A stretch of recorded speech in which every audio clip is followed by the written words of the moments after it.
मेरी कहानी वो रहस्यमयी रात, गांव की सस्पेंस और प्रेम से भरी कहानी। मेरा नाम एम से शुरू होता है। मैं एक छोटे से गांव में पैदा हुई थी। गांव में कच्चे घर, खेत, आम के बगीचे और दूर तक फैली हरियाली थी। मेरी उम्र सिर्फ 15 साल थी जब मेरी शादी तय कर दी गई। लेकिन मेरी जिंदगी में एक ऐसा राज था जिसे कोई नहीं जानता था। शादी से पहले मेरे गांव में एक लड़का रहता था। हम दोनों रोज कुएं पर, खेतों के रास्ते और मेले में एक दूसरे को देखते थे। कभी खुलकर बात नहीं हुई, लेकिन आंखों की भाषा सब कह देती थी। एक दिन उसने मुझे एक कागज दिया। उस पर सिर्फ इतना लिखा था, अगर किस्मत ने साथ दिया तो हम एक होंगे। मैंने उस कागज को अपनी किताब में छुपा लिया, लेकिन किस्मत को शायद कुछ और मंजूर था। कुछ महीनों बाद मेरी शादी दूसरे गांव में तय हो गई। शादी के दिन मैं बहुत रोई। मुझे लगा मेरी पूरी दुनिया खत्म हो गई, लेकिन किसी से कुछ कह नहीं सकी। शादी के बाद मैं अपने ससुराल आ गई। शुरुआती दिन बहुत कठिन थे। नया घर, नए लोग और नई जिम्मेदारियां। मेरे पति स्वभाव से थोड़े सख्त थे। मैं उनसे ज्यादा बात नहीं करती थी। एक रात जब मैं पुराने सामान देख रही थी, तभी मुझे अपनी किताब के अंदर वही पुराना कागज मिला। मेरे हाथ कांपने लगे।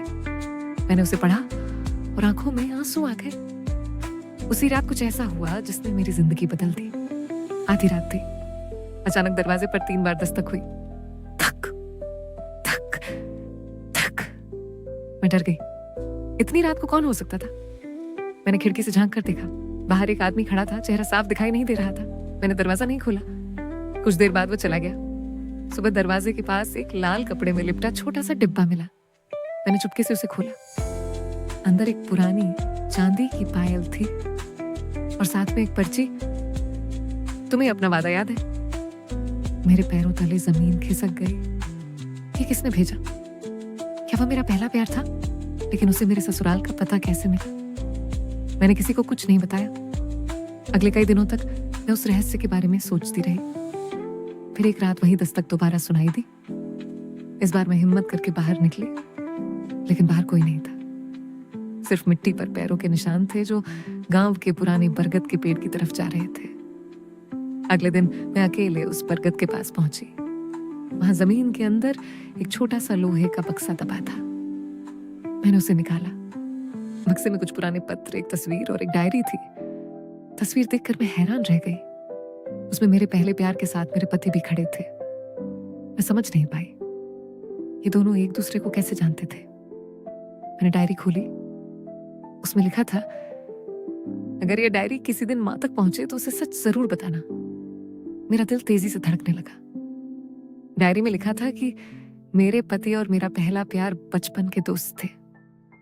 जब मेरी शादी तय हुई तब मेरे पहले प्यार को यह बात पता चल गई थी। वह मुझे अपने साथ ले जाना चाहता था, लेकिन उसने ऐसा नहीं किया क्योंकि वह मेरे परिवार की बदनामी नहीं चाहता था। फिर अचानक वह गांव छोड़कर चला गया। लेकिन कहानी यहीं खत्म नहीं हुई। डायरी के आखिरी पन्ने पर लिखा था, जिस दिन मैं वापस आऊंगा सच सबके सामने होगा। मैं उलझन में पड़ गई। क्या वह वापस आ चुका था? क्या वही रात में दस्तक दे रहा था? कुछ दिन बीते। फिर गांव में खबर फैली कि पुराने तालाब के पास किसी अजनबी की लाश मिली है। पूरा गांव वहां इकट्ठा हो गया। जब पुलिस आई और पहचान हुई तो मेरे होश उड़ गए। वह मेरा पहला प्यार था, लेकिन असली सस्पेंस अब शुरू हुआ, क्योंकि पुलिस के अनुसार उसकी मौत 3 दिन पहले हो चुकी थी, जबकि 3 दिन पहले ही मैंने रात में दस्तक सुनी थी। मैं डर गई। अगर वो मर चुका था तो दरवाजे पर कौन आया था? फाइल किसने रखी थी? डायरी किसने पहुंचाई? उस रात मैं सो नहीं पाई। आधी रात को फिर वही दस्तक हुई।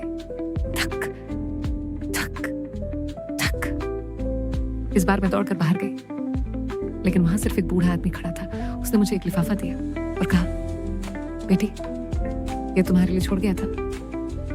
मैंने लिफाफा खोला। उसमें एक चिट्ठी थी। चिट्ठी मेरे पहले प्यार ने अपनी मौत से पहले लिखी थी।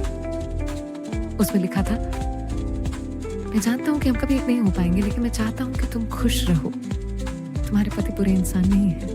उन्होंने हमेशा तुम्हारी खुशी चाहिए। अगर कभी मेरी याद आए तो दुख मत करना, मुझे भूल जाना। मेरी आंखों से आंसू बहने लगे। उसी समय मेरे पति मेरे पीछे खड़े थे। उन्होंने धीरे से कहा, मुझे सब पता था। मैं चौंक गई। उन्होंने बताया कि शादी से पहले उनके दोस्त ने उन्हें सब सच बता दिया था, लेकिन उसने कहा था उसे कभी दुख मत देना। उस दिन पहली बार मैंने अपने पति की आंखों में सच्चा प्यार देखा। समय बीतता गया, मैंने अपने अतीत को सम्मान दिया और वर्तमान को अपनाया। लेकिन आज भी जब बरसात की रात होती है और दूर कहीं बरगद का पेड़ हवा में हिलता है, तो मुझे वह रहस्यमयी दस्तक याद आ जाती है।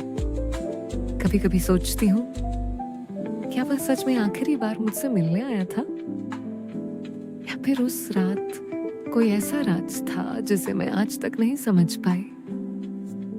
ये सवाल आज भी मेरे दिल में एक अधूरी पहेली बनकर जिंदा है, समाप्त